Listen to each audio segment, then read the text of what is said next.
to the cloud. There we go. 7:31. All right, everybody, welcome to Council for November. As I said, let me pull it up. There we go. So Kristen is driving and Donna is not feeling well, so I am going to work us through the agenda. So welcome, as John said, at 7:32. Anybody have issues with the agenda? Seeing none. We do not have October minutes. John's been having some technical issues. That's fine. We will wait to get them from you. We have the video of it. So there is a record of it. We just will wait until John's in better capacity with computers and things to be able to help out with that. So we will skip over that for now. Thank you. So we start with devotions. I'm taking this from the daily lectionary for today. A reading from Hebrews. But recall those earlier days when, after you had been enlightened, you endured a hard struggle with sufferings, sometimes being publicly exposed to abuse and persecution, sometimes being partners with those so treated. For you had compassion for those who were in prison, and you cheerfully accepted the plundering of your possessions, knowing that you yourselves possessed something better and more lasting. Do not, therefore, abandon that confidence of yours. It brings a great reward. For you need endurance, so that when you have done the will of God, you may receive what was promised. For yet in a very little while, the one who is coming will come and will not delay. But my righteous one will live by faith. My soul takes no pleasure in anyone who shrinks back. But we are not among those who shrink back and so are lost, but among those who have faith and so are saved. And a prayer poem blessing that you'll hear again tomorrow as part of our devotions, but one that really struck me this year for Advent. So a prayer poem blessing for Advent. The sacred call, prepare, does not ask for lists of logistics. We do not keep awake only to ensure we are not forgotten at the rapture, nor is the stillness sedentary. So do not simply go looking for a candle scent to capture what it means to ponder, or a gift to prove your love, or a tall tree to announce joy to the world. Advent lays bare visions of time bending into already and not yet by the God who tears apart the hustle, the heavens, the temple curtain, with no intention of mending back together our favored boundaries. This thin space where stillness is powerful and God is changing our hearts, so sacred, ponder, love, and joy can birth and shelter. The miracle grows with slow strength in the one place we have all called home, where we not yet know another way, while our fullness is being prepared, carried, and nourished by the one who says yes.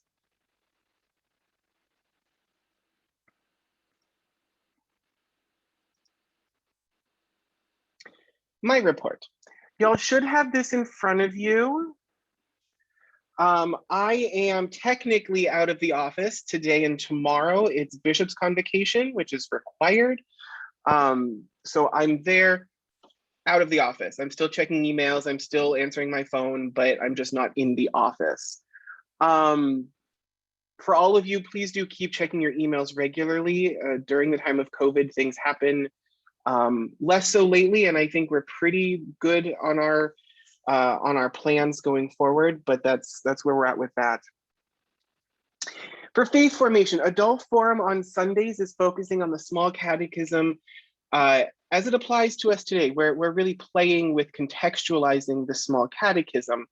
And in particular, one of the resources we're using is the Small Catechism with African Descent Reflections, which is a volume that was edited by the Reverend Dr. James Eccles, Donna's late husband. And so that I'm looking forward to that as we keep going through that. Advent Wednesdays start tomorrow. We're doing a series on Psalms and canticles and singing scripture, really. It's scriptural singing, which, you know, early on in the pandemic, we had Dr. Schiefelbein Guerrero do music in the church. This is not that. This is sort of the connection between scripture and song, because this is the year of Luke. And so we get the gospel canticles in Advent and Epiphany. So that starts tomorrow on Zoom at 7 p.m. It is followed all in one Zoom. It is followed on Zoom with a brief sort of time of devotions, and there will be singing from the new setting of the liturgy that we're using. You can see here Parish Life Book Group is doing Christmas stories on the 2nd of December.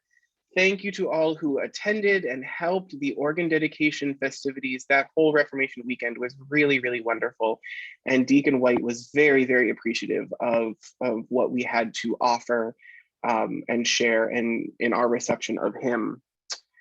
Looking forward now, we will not be having our usual reception between the services. So usually we have worship at 4 and 7 with a reception between.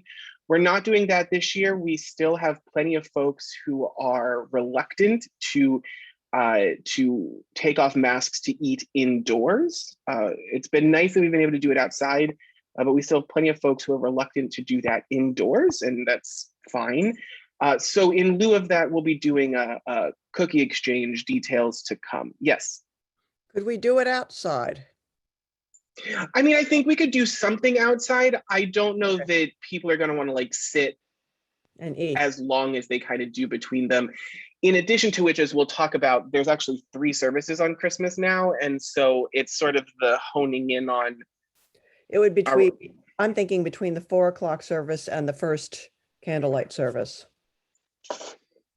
We can talk about that. I mean, I think offering something in there is good. That's why I wanted to offer the cookie exchange, an opportunity for at least some sort of fellowship on Christmas Eve. But if the last few Christmases are anything to go by, we have no idea what the weather's going to be, because it could be 70 and humid, or last year we had a horrendous thunderstorm. So, Right. you know, Everything, yeah. But we So, have a covered we will space. see. out Yeah. back, so we might be able to, well, we'll see. Yeah. We are hosting, though, also, we are hosting Chestnut Hills Caroling at the Creche. We've been asked if we would be the host site for that. We've agreed to a 1-year trial basis. Ideally, we would take this on forever, but I told them that we could take this on one time at least to see how it goes, and hopefully take it on permanently. Very little really required of us, mostly offer space. Everything else seems to happen on its own schedule, and people do what they got to do. Some contacts need to be made just to give everybody the date, but it seems to be on most people's calendar. So what we are doing for that is it will be caroling with masks outdoors.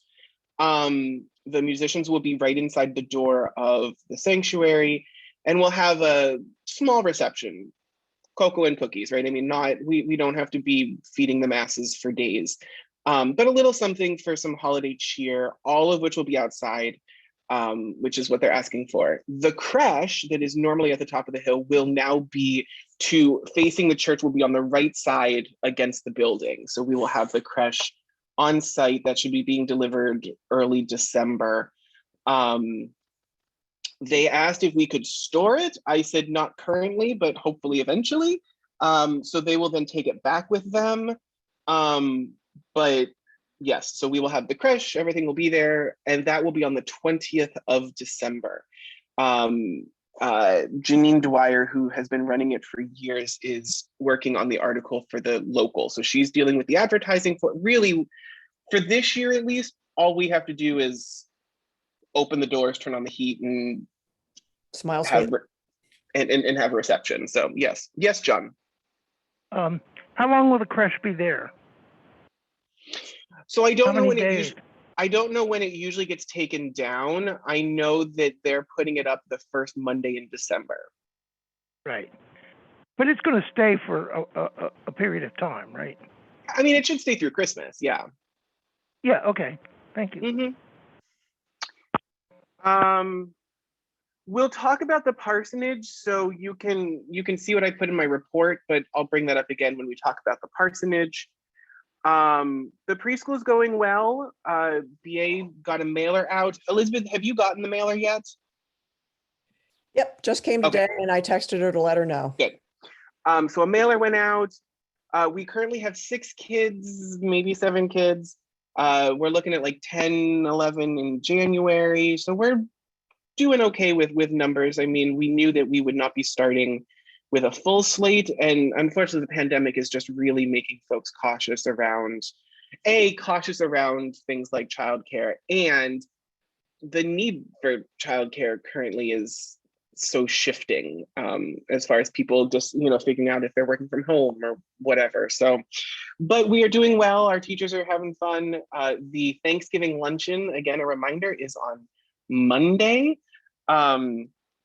For those that are comfortable doing that, I know BA has gotten some feedback that some people aren't comfortable doing that, but if you're able to do it, that's a great opportunity to touch base with them.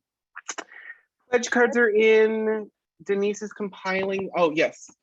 What is the full capacity for CAPS? So in theory, Okay. it's 40, 12, and 8 is 20, and 24 is 44. So I think it's like 40, 40 something? yeah, 40, 45, yeah. So we're about a quarter of the way there starting in January. So Good. Okay. yeah, That's better than I thought. Okay. yeah. Pledge cards are in. Denise is compiling them. Once we have them all together, at least Buck and I will need to sit down and work on budget. We need to get that done before the December meeting because some of the things in that need to be decided by the end of the fiscal year, which ends on December 31st. I've been doing several things with the Synod, including working on the Synod's Reconciling in Christ welcome statement. We are reconciling in Christ, but we don't have a statement. So I am chairing the committee that needs to be working on that to get, I need to do that soon, that needs to get that information to Synod Council for December so they can vote on it and it can be presented and voted on at the 2022 Synod Assembly. Worship has been good. We've had a couple of low Sundays, I'll admit that. But when we look between who's in person and who's been viewing online, we're doing really well. This is all part of learning the new, as the bishop calls it, the new abnormal, as I call it, the newest normal. There will be another one. And part of that is how do we evaluate who we are reaching in worship? And a lot of that is to say on Sunday, we had 68 at least 68 people clicked on the video on Facebook. Now, whether or not they watched the whole thing, I don't know. And frankly, the tech wasn't, we weren't super connected for the whole thing. We were definitely connected through about the 2/3 point of my sermon. And then it kind of hops, skips, and jumps its way because we lost some signal off and on.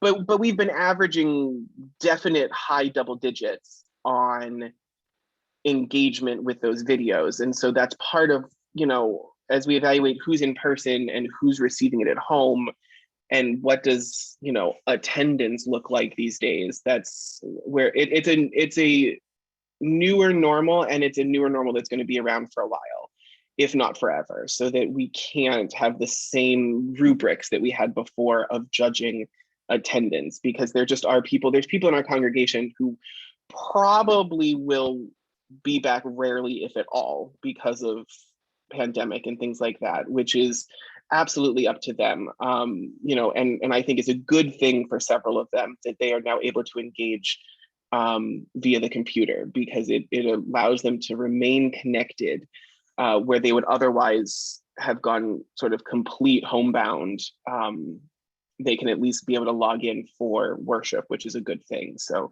that is good for them. As I said, Advent Wednesdays start tomorrow. Christmas Eve, we're doing something, we need to do something different because of COVID. We just have to. We cannot maintain what we had because we looked in over the last, not last year, but including 2019 and for the last 7 years, we were well over what is sort of comfortable capacity for times of COVID. The lowest of those years was 75, 78 was the lowest of the years. We've had as many as 110. And so that is too close for people to be sitting on with COVID. And so what I did, and you'll see the recommendations at the bottom, so we'll talk about that in a second. And I talked about attendance. If we take into consideration these newer normals, we're holding pretty steady on our attendance.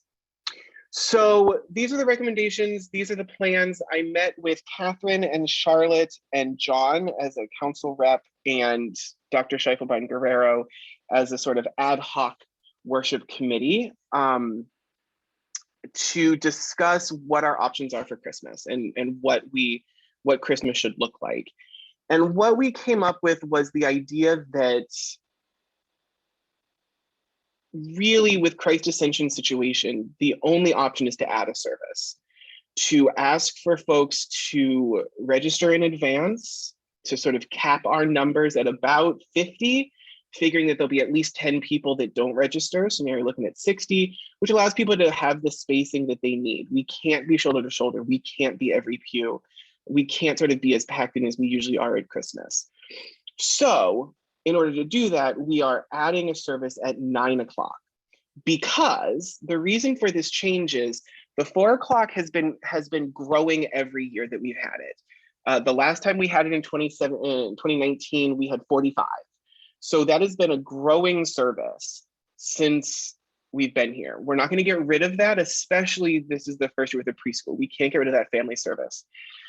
And 7 o'clock is our usual, I'll call it traditional for now, time, which means if there are those that don't realize they have to pre-register, we will have a banner, we will have advertising about this, but if they don't realize and show up at 7 o'clock and we are at capacity and Gordon has to say we are full, I don't want there to have been a service earlier than that, and this is the last opportunity, right? So if there are people in the neighborhood that know that it's at 7 and just show up, and we can't fit them, we can say, but come back at 9, which is different than having someone show up at the usual time and be like, sorry, we added a service 2 hours ago, right? And so this is the most hospitable way for us to have 4, 7, and 9.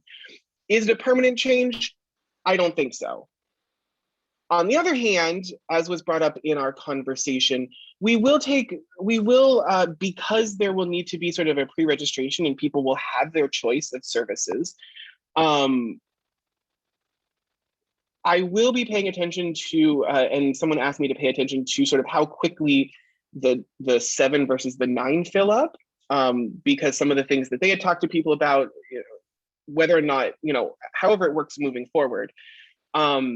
So we will be learning from this, but is this the permanent change? I hope not. But for now, at least, this is sort of the only thing we can do because we just can't, especially given the fact that for Christmas Eve, really people come for the singing the Christmas carols, which means we're singing and we're having communion and we are, and so we just need to be able to relieve some of that pressure. Now, it very well could be that 7 o'clock fills up first and we only have a couple of people at 9. But I'd rather have that than that we don't have this planning and end up packed to the rafters because this is the first holiday since the pandemic started and everybody decided to go to church and we're stuffing people in sideways in the middle of a pandemic. So the schedule is 4 o'clock family service, which is as usual to be simplified, no candlelight, storybook sermon. 7 and 9 will basically be the same service. I've already talked to the choir, so the choir already knows about this.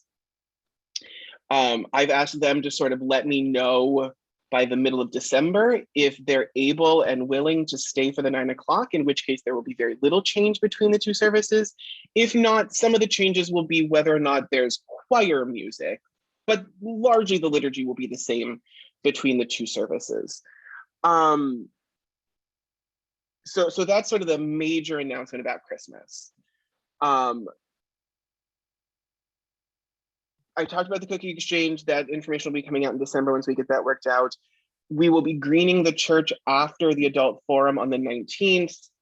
We are not doing a Christmas tree this year, again, because we don't have the room for it to have the same amount of space for people to be able to walk around and spread out.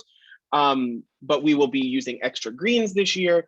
And since we're doing holiday sponsorships of the beautification of the sanctuary the way we did during the pandemic, because as we talked about at Easter, that makes more sense for our congregation. People can donate to some specific things, or they can donate generally to the beautification of the church. And given the money we have, we will buy what we can. Because otherwise, what really was happening before that is that we were buying X amount of flowers that may or may not all actually have been sold, but we put our order in. So we were paying for several flowers, and almost nobody from church wants to take their poinsettia home. More so when we get to like the bulbs at Easter, people want to take them home, but nobody ever really wants to take their poinsettia home. And so we end up with dying poinsettias for 5 weeks, and then we end up having to throw them out. This way, we buy what we need, can put money towards other things that we still need, candles, greens, etc., that are still needed, but we don't often think about, so that we can help offset all of those costs. So since that's what we talked about at Easter last year, we talked about doing that as the ongoing model. That's what we're doing this year. So we have already had more than a few of those come in, which is good. So that, that should be good. So greening the church will be different, but we will still have, except for the Christmas tree, we'll have everything else. So I do have a question for y'all. Christmas, yes. Well, we have the creche up front. Yes. So what'll happen is that the assisting minister will go behind the pulpit like they were for basically where we had the cloud of witnesses is where we'll have the creche. And then the assisting minister will sit behind the pulpit like on All Saints Day, which is why we also can't have a Christmas tree, because we have to have people sitting up there. So we don't really have, not to mention the Christmas tree just is always huge and it's lovely and I love it. And I know it's one of the things I'm always passionate about every year. But it just doesn't make logistical sense this particular year. The question I have is Christmas Day. Do we think in person? Do we think on Zoom? Now, the only reason I'm asking is because I wonder what people think attendance will be like. Do we think we would have more attendance for Christmas Day if people could stay at home and log in on Zoom? Especially given, remember, this year, Christmas Eve is Friday, Christmas Day is Saturday, and we have worship on the 26th. So that's 3 days in a row. So really my question is, do we think we would reach more people if we did Zoom or if we did in person? I don't really have a strong feeling either way on that, but it's just sort of a question. Pastor Jay, what time is that service Christmas morning? 9:30. For about an hour? Yep. Or an hour and a half? Okay. Oh, it's never an hour and a half. Oh, okay. We don't have enough people for it to take that long. So when we've done it in person, it has been a more simplified service. Lots of, we usually, and this year we have the same thing planned, that we basically sing our way through Luther's Christmas carol of From Heaven Above to Earth I Come, with a few others in there. We have 2 readings, simple sermon, and communion, which, usually doesn't take more than 1 Christmas carol to get through. So what we would, so the difference would be in person would be in person. Zoom would be much like we've done in the past. Except, you know, we would have communion. I mean, so we would not be sacrificing communion, we would do communion at home. But it's just whether or not we think we would reach more people that way. And that's not something we have to decide right now because the time is the same. It's just the location that would be different. But I am curious to hear what people might think. I don't have a strong view one way or the other. I mean, I can see doing it both ways, and either way would work. I mean, are there people who come to it every year who are really committed to being there in person? Do you know? Or well, so there are people that regularly come. You know, it is a you know, it is a committed crew, but they came on Zoom last year, and as a matter of fact, we had some extra people on Zoom last year. You know, it's one of those things, in the same way that we've been finding that weekday evening things, we get better attendance when it's at home. I wonder if Christmas we get better attendance if people can sort of have it on without having to go out of the house. I'd say get dressed up, but I always encourage people to wear their pajamas. So, you know, it's not necessarily get dressed up, but at least have to get out of the house, get to church, you know, whether or not that changes things. And it does mean that if we had it on Zoom, it would mean that you'd be in there Christmas Eve, but you'd only have to do it on Zoom from home Saturday, you know, that morning, Christmas morning, and then be back in the sanctuary in person the next day. You wouldn't have to travel that one time. Right. So it would mean that I could do it from home as well, which would mean that, you know. Oh, I see. You were thinking you'd go in and do it from there. No. I'm saying if we do it on Zoom, I'm doing like I did last year. I'm going to sit next to my Christmas tree and do it from home. Everybody's going to do it from home. So right. That's, you know, so it's just whether, you know, which do we do? Like I said, just a question that I'm putting out there. Folks, let me know. If you have strong feelings, weigh in. If not, I'll sort of take a straw poll and figure it out. But if you have strong feelings, shoot me an email like by Thanksgiving, because we need to start getting the word out there so that we can order all of our stuff. So that's everything I have for my report. Are there any questions?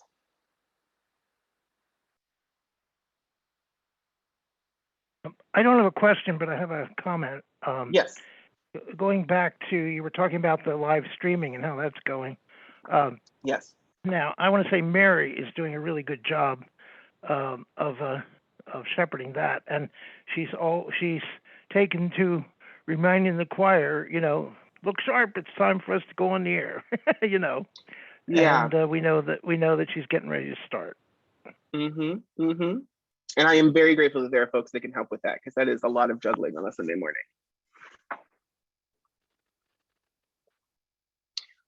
All right. Well, seeing no questions, Buck, you're up. You got to unmute yourself, though.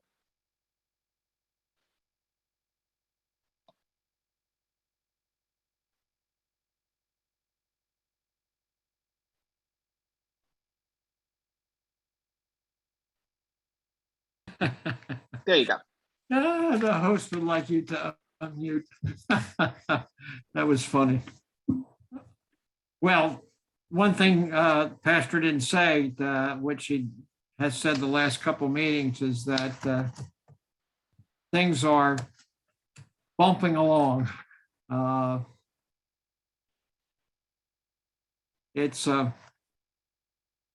trend that is kind of difficult because we're short cash, a couple $1,000 each month, and when that gets accumulated, it becomes a pretty large number. Even though we did budget for a shortfall for the whole year based on what we thought things would be working out.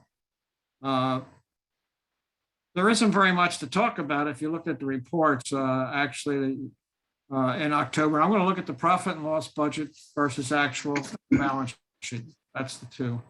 There's an, pardon me, there's an addition of $3,800 in cash, which is tuition. Which brings the total for the month slightly above what we thought it would be. Everything else is pretty well the same. $1,700 more on expenses for repairs and maintenance, which is just normal expenses. The only other thing, which I think Pastor has said, that the early learning center is doing well. I have to recognize that we really have to look at it, from my own estimation, almost like a startup, because it's like any startup, it's expense driven. And council last year decided to put everything together in one circumstance.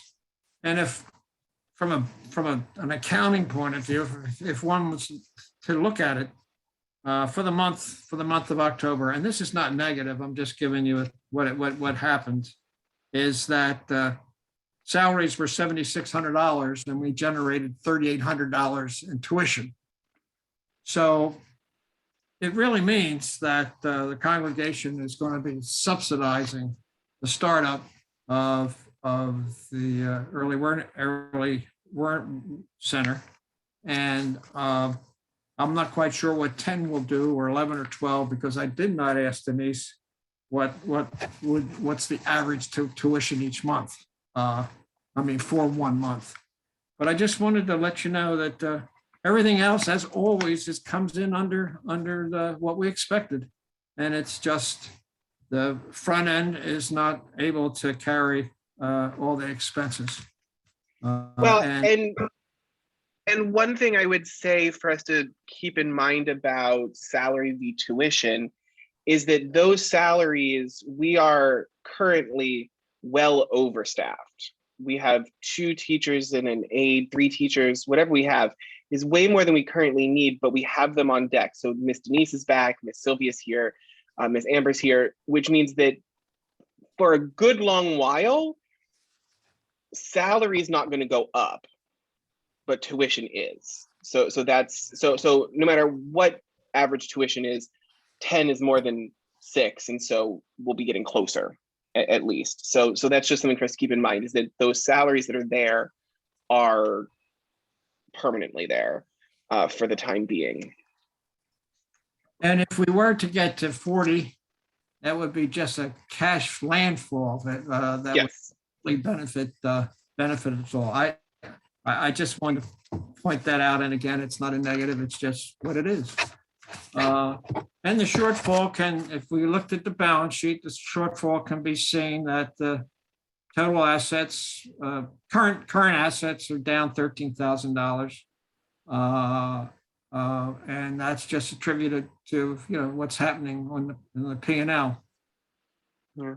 There is almost $24,000 of daycare money in the current assets. So we're not going to touch that, but in theory, that shortfall I talk about really isn't necessarily a shortfall, because the cash is there as we find ourselves today. Well, and that'll be part of the conversation as we actually build the budget going forward, is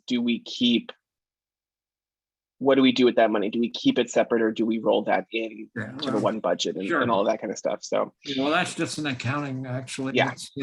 It's there. It's there, obviously, so people understand that the school is not totally short. Yeah. The circumstances, though, that Denise had said a month ago, that normally had been running at $50,000. So you can see where it's very, everything is somewhat lean due to COVID. mm-hmm. Other than that, the shortfall is $12,000 or $13,000, depending how you want to look at it. We had budgeted a $20,000 shortfall with the anticipation that the daycare, listen to me, the school would be subsidizing that. They would fall down to maybe a $12,000 shortfall by the end of the year. Whether Whether that happens, we'll just have to see as the numbers come in. But Denise and the pastor and whoever, they're doing a good job on the expenses, no question about it. That's about it. So Elizabeth, and then I have some questions from Denise for council regarding finance. Yes.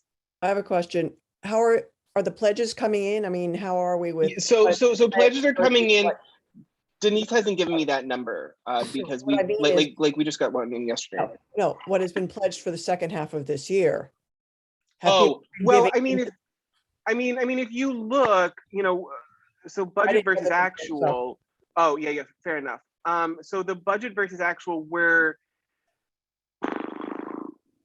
down $2,200 from what we budgeted. So no, but at the same time, it's timing. So I don't know precisely because there's definitely monthly givers and quarterly givers, which, so when we do the budget, we break it out by month, but that doesn't always mean that's how the money comes in. But yeah.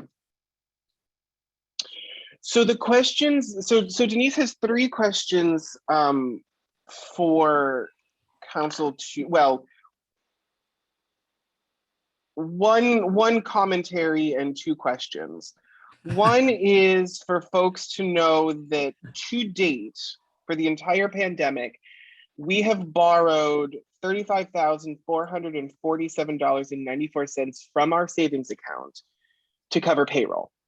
We've otherwise been able to cover our costs, but that's how much we've covered. So in 18 months, we haven't even borrowed one of my full salaries. And so it works out to basically being Denise has to borrow something like every other payroll. That's just an FYI. We have the money in there to cover it, but that's what we're looking at.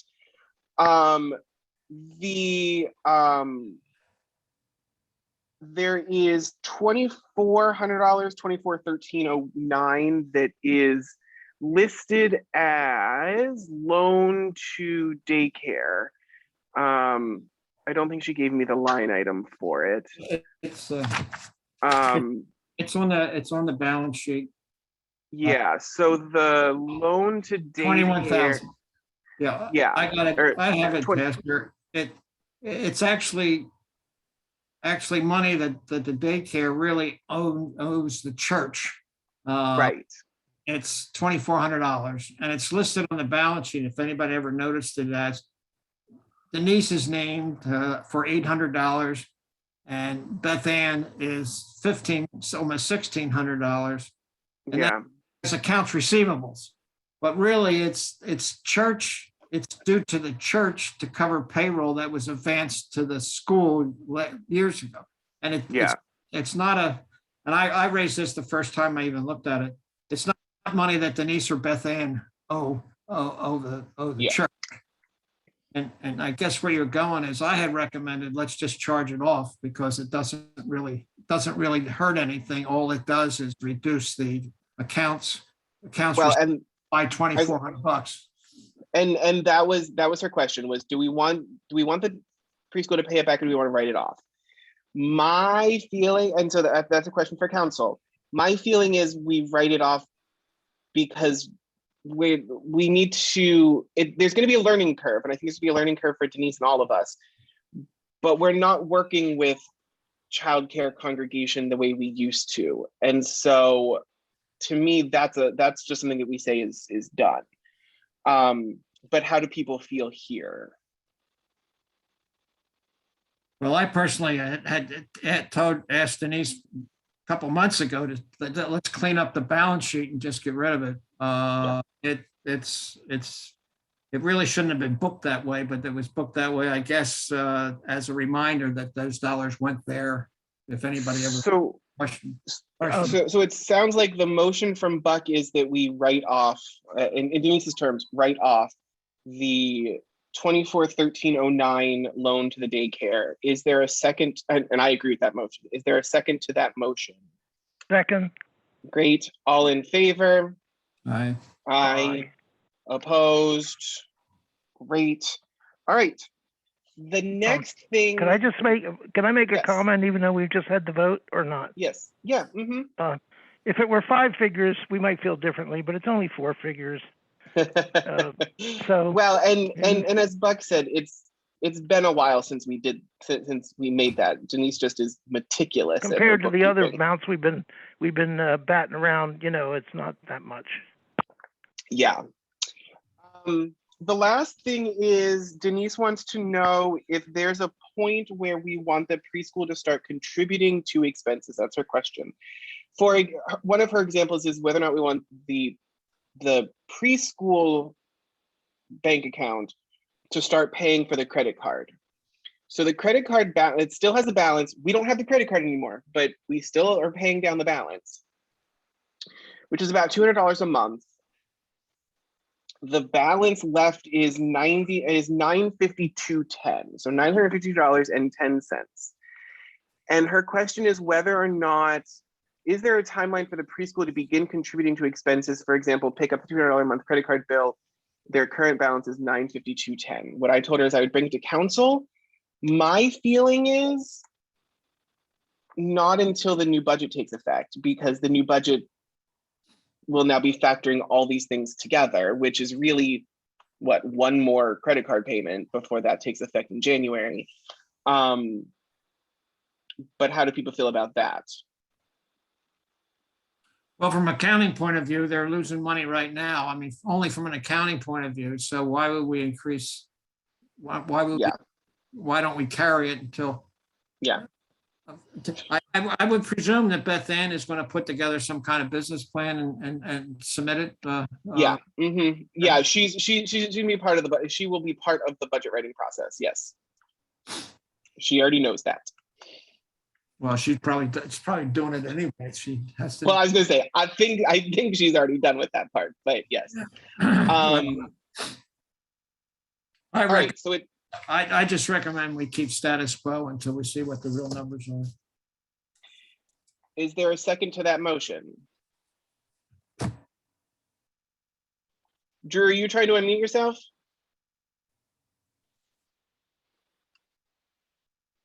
Are we still looking for a second? There we go, Drew. Yeah, I have a question. Yeah. This $952 credit card balance, that comes from the child care center? Correct. Yes. So, It shows up when the two That's activities were consolidated together. Yeah. all right, so Buck, what's Buck's proposal, motion? Well, I just say status quo, let the church pay the monthly cost for the next couple of months till we put everything together and see where we are. I'll second that. Great. So that's a second by Drew. All in favor? Aye. All right, Opposed? Great. I will let Denise know all of that. She will be happy to hear. Denise is doing a good job, by the way. I don't know Oh, if yeah. it's enough compliments. She really knows the numbers. Yeah. Speaking of Denise, I'm sorry. Yes. Yes. Speaking of Denise, when Denise was away, we debated whether we should send her. Correct. We have to send her flowers. Something yes. then, or when she got back. Now that she's back, have we done Now that that, she's or- back, we have not sent something, but we should. So let me get on that. Okay. Elizabeth, I might need you to sign a check because I'll order it but get reimbursed for it. But we probably shouldn't ask Denise to sign the check for her own flowers. Agreed. Not a problem. We'll take care of it. We're going to get some kind of plant that lasts longer than cut flowers. That would be the ideal. She does love her plants. So. All right, let me pull up now that I'm done with that, agenda. Next line item is parsonage rental. So here's the deal. As reported last month, our tenants are done the 31st of December. Technically, they may move out before that, but that's when they're done. And we had just brought up that's going to pose a diminishment of income for a while, but at least for now, that's still going. A few things have come up in the meantime. One is that we have asked Beth Ann, who is now a qualified broker. She passed her exams. So she's a qualified broker, not just a real estate agent. She is a real estate broker. If she would take on our property management, she's joked about it in the past. She has said, yes, she will, and that she would do it for about 5%, which is saving us 3 or 4% over what we're paying Alphonse. She 3%. also, she also thinks it's ridiculous, all the extra stuff they charge us for. So it also means that our property management would be in-house, and therefore someone that, we know would understand the best interest of the congregation. I think we should take her up on this. However, there's a couple of things. One is that in the process, BA read through our property management agreement with Alphonse, which lists that we need to give them 90 days notice before we terminate our agreement with them. Now, they can terminate any time. We have to give them 90 days notice. Oh, the property management agreement entirely benefits Alphonse in every way. But the property management agreement, we have to give 90 days notice. Her recommendation is wait till the tenant's out, let Alphonse do some of the legwork to rent it, and then either early in January or once it's rented, depending on how we want it to work, give them our 90 days notice, at which point, even if there's a tenant in there, it would just roll over to her managing for whoever the tenant is and sort of close out the lease. Yes. I think we should do it once we get a tenant in there, because there's no incentive for them to get someone in there. And since the last month's rent was used to pay the initial leasing fees for this current tenant, we will not have income for December. And there will probably be some expenses for refurbishing and getting it ready to rent. So it's going to be a bit of a money pit for like 2 months. So I think the sooner we convince them to get somebody in there, get a tenant, then we drop the bomb. That's basically, I'd much rather have BA yeah, finding us a tenant and helping us get it up to speed. But well, and that was basically her recommendation, is that we let them rent it and then thank them very much for their work and the agreement, which they may very much say, well, you don't have to give us 90 days, we can be done now. They also could hold us to the 90 days. That's just sort of how that works. But then then she would take over for, I think she said 5%, whatever it is, it's definitely a diminishment of what we're paying to Alphonse. So so the question is, so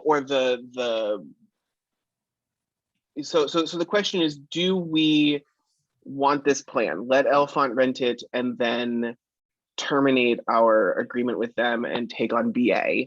That's one. And two, I'd like to have council authorize executive team to work on this, because we will absolutely need to be doing stuff in between council meetings. And if we have to keep calling a whole council meeting every time, it's just going to belabor the process. So those are two things. One, do people think this is what we should do? Let them rent it and then switch over to BA. That would need a motion from council. Well, I think it's a good idea. I'll move that motion. Great. Is there a second?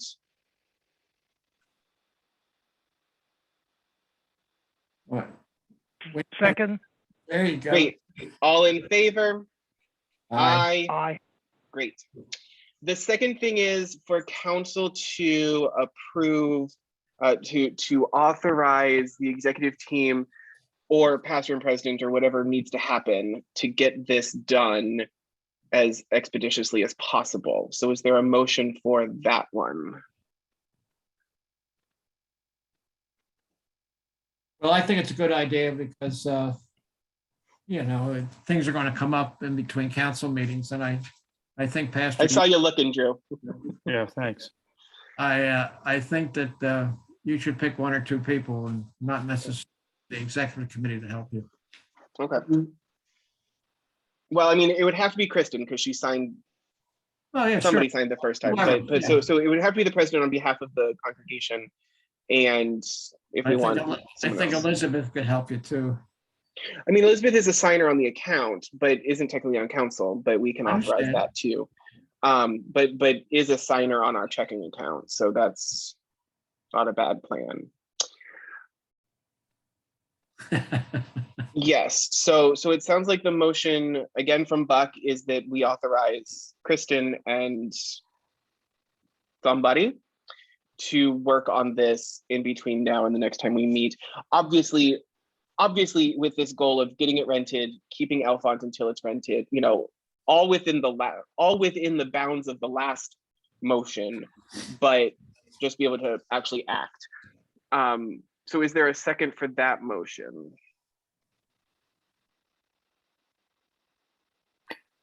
And I'll you second. say other, Great. Okay. Drew seconds. Conversation. Yes, John. when you say others, I sort of know what you mean, but when you say, you know, Buck and you working with others, but it's technically the executive committee and others, right? Or what? Well, so Buck's suggestion was we didn't need the whole executive team, that it would be the president and one other person and me Right. working on this. Yeah. Okay. Yeah. Is there any feel what the rent might be? I know we were the rent was over $4,000. It would be probably around 3,600. That's what we get when we don't include parking. Although we can talk about that because BA has an idea. Excellent. Well, any way we can reduce the shortfall would be good. Yeah. All right, so all in favor of, so is there any more conversation on that? If not, all in favor? Aye. Aye. Opposed? Great. We did Christmas celebrations on the agenda. The Christmas celebrations was just the presentation of what we're doing with that plan. As I said, it's not a permanent change, it's a COVID change, and we will see what we can learn from it. Is there any other new business? State of the congregation, et cetera, et cetera. Is there anything else people want Old to bring business. up? Since Elizabeth is here, old business, how's the barn going? Well, she left. I'm right here. Oh, Don't know. We put in another application to the city for a building permit and a zoning permit. And that's just, we did a new survey without the steep slopes. So hopefully it'll get past the zoning committee. We haven't heard peep since we put it in. But the moment we hear anything, I'll let you all know. There will be much rejoicing, we hope. absolutely. Because God knows we need that barn. Mhm. Well, the playground, if that's what it's called, it looks great, I'll tell you. It must be the envy of the. Yeah, what are we calling that area? The playground or the playground. Okay, CAPS preschool playground. okay, that works. Oh, we should put a sign up. This, I guess, is new business. Outside the gate to let people know that it's a liability issue if they drag their kids in and want to play on it when no one else is there, like if they're not members. of the- There's several things I think the property committee should get together for, because there's several signage things I think we can talk about. Okay. But Yeah, because I think a lot of parents would like to bring their children there and play. It's such a beautiful. Yeah, they would. We've oh had- yeah, Tom and I, yeah, we just need it to be a you play at your own risk sign. right, exactly. A cover our ass sign. Yeah, Or, it's for members only kind of stuff too. yeah. And you know, that area is going to be even more beautiful in the spring from all the tulip bulbs I understand that Elizabeth and Tom have been putting in. Oh, there's a puppy. Yeah, she's been sleeping. Thanks, Ah. John. Yes, let's hope that they all come up and that the squirrels don't eat them. Hi, Vesper. So thank you for that, and also thank you for your role and everyone else that planned that fabulous reception for the organ thing. Glad you enjoyed it. Let's hope that the creche goes as well. Yeah. Wonderful. Seeing nothing else, let us close in prayer. Oh, just a second. Yes, I'm John. sorry. When is the next council meeting? When do you expect? When do you want the next council meeting to be? Because I don't know. Well, I'll tell you why when you answer. Well, because you have Mendelssohn Club. Yeah. So technically it should be the 21st, which is the week of Christmas. Right now, I'm signed up for Glorious Sound of Christmas that day. Yeah. Should I get out of it or not? No, really I think we should don't not think I have council the week of Christmas because we're going to be crazy busy that week. Okay. Do people have an issue backing it up to the 14th? No, Which is a week earlier on a Tuesday. Okay, so we'll put council on the 14th. Great. Okay. So Thank you. 14th at 7:30 on Zoom. I will see you all there. All right. Now, is there any more new business? Seeing none, let us pray. Holy God, there is so much going on. So much going on in our congregation, so much going on in the world, in our society. So much to prepare for, holidays to get ready for, seasons to celebrate. In all of it, oh God, let us hear your still small voice. Give us moments of deep breaths, moments to recenter and refocus on you, and moments of assurance that you walk with us no matter how hectic it might feel. Bless our work, what we do in our lives, what we do in our days, what we do for your church. Through it all, may it be filled with the love of your own Son, the one who came among us and taught us to pray. Our Father in heaven, Father in heaven, hallowed be your hallowed name. be your name. Your kingdom come, your will be done Will be done on earth as in heaven. Give us today our daily today bread. our daily bread. Forgive us our Forgive us sins our as sins, we forgive as those who forgive sin those against who sin us. against us. Save us from the Save us time of from the trial time of and trial. deliver us from evil. Deliver us from evil. For the kingdom, the Kingdom, power, and the glory are power, yours, glory are yours, now and forever. and forever. Amen. Amen. Is there a motion to adjourn? Move adjourn. Great. That is an 8:29.